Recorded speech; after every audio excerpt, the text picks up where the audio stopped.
রিমালের প্রভাব উত্তরেও। জলপাইগুড়িতে গভীর রাতে ভারী বৃষ্টির সঙ্গে ঝোড়ো হাওয়া, বিদ্যুৎহীন গোটা গ্রাম।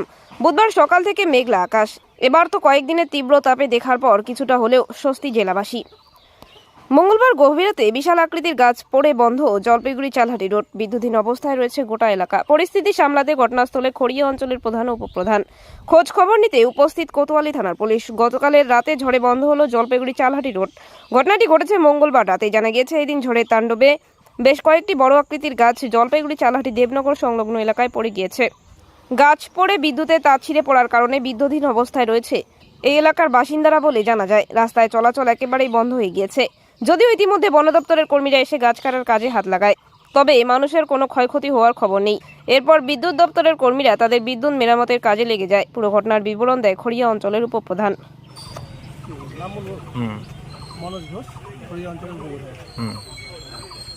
তাও কি হয়েছে এখানে?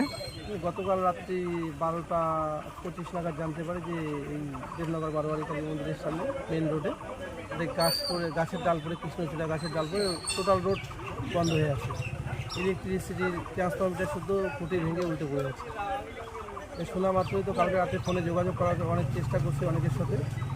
আর ভোরবেলা সকাল 6টা নাগাদ চলে এসেছি এখানে এসে গাছ কাটার লোক লাগিয়েছি।